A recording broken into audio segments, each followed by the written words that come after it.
Kia ora everyone, and thanks Phil and Vaughan for the intro. Pete Ambrose-Pearce here from Syngenta. To say 2020 has been a bit crazy is probably an understatement, but I'm grateful that we can still get connected with you through this virtual roadshow that Garrards managed to brilliantly put together.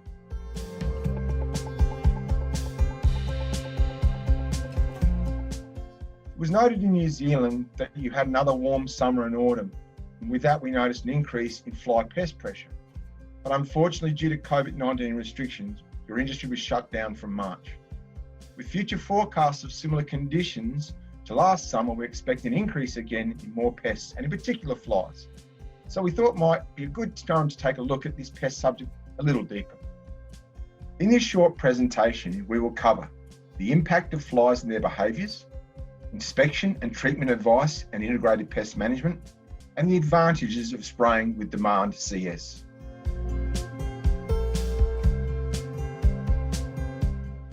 No getting away from it. Flies are a nuisance, but on top of that, they also can cause disease, and this changing time, it is foremost in all our customers' minds. By their nature, flies breed and feed in areas with unsanitary conditions, so the larvae can feed on decaying organic matter. When the adults emerge from the pupae in these unhygienic sites, they are likely, of course, to be contaminated with disease-causing organisms. Flies can live and eat in garbage, manure and other bacteria-laden materials, and their distinct behaviour of regurgitating their stomach contents onto the surfaces they land on means us humans may frequently contact these harmful deposits. Did you know that flies can transmit more than 60 different serious illnesses? Most common in our environments is that adult flies tend to seek feeding sites for themselves by smells or odours of manure and cooking of foods, etc. If the food on which the flies land on or have been feeding on is consumed by us, food poisoning outbreaks can occur. Flies have an interesting habit. As they land, they automatically extend their probing mouth parts and taste the surface as they have been attracted to by scent, as their compounded eyes cannot easily identify or focus directly on food.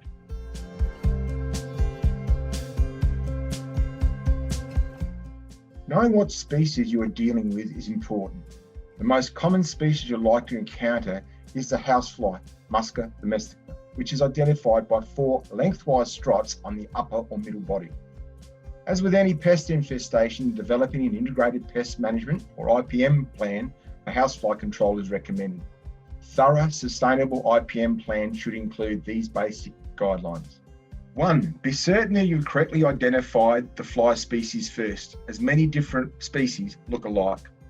2. Investigate how severe the fly infestation is and identify all areas of the property that are infested. Identify and eliminate housefly requisites for survival, like food and harbourage, etc. And 4. Determine who is responsible for each part of an IPM plan, either you or your customer, and effectively communicate what you need the customer do as their part of the plan. Sanitation, exclusion, non-chemical and chemical control should be kept in mind during the IPM planning process. Removing breeding areas is an essential step to prevent further emergence of adult houseflies. Each female housefly has the capacity to lay approximately 500 eggs, which are laid in warm, moist, organic material such as manure from pets, compost bins, garden beds and garbage. So keep these areas and the like covered and well managed. Next is the exclusion.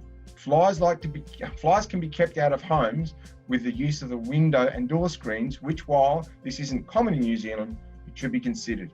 Also check for any openings or gaps around pipes and vents, etc. The use of devices such as ultraviolet light traps, zone atomizers, pheromone fly attractants, sticky fly traps can eliminate many flies from inside a home. While, for example, a simple fly swat is an economical method for the occasional fly. Finally, chemical control with a product like Demand CS applied as a spray to the fly breeding and resting areas, such as vertical walls, will help. Even when applied at low use rates, Demand CS remains effective on household flies and other health pests. Correct application is important. Spraying versus misting, for example. Spraying is more targeted and economical application for resting surfaces and entryways and doors, etc. Targeted spraying to breeding sites is also a strong recommendation. Waste management areas, bins and composting site applications can often relieve the pest pressure in and around the site.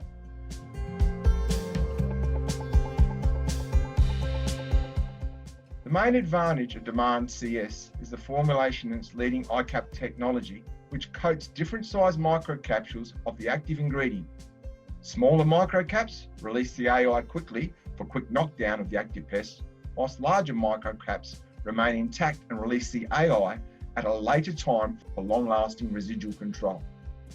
And don't forget that Syngenta's ICAP technology features the durable dual wall innovation that can withstand the elements.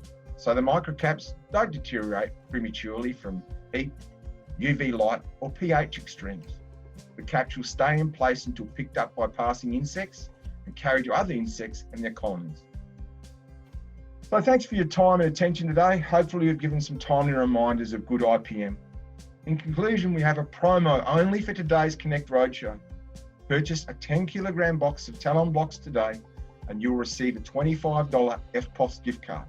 So give Dustin and Akita a call straight after the Q&A session at the end of today's Connect Roadshow. Cheers and stay safe, and see you all soon.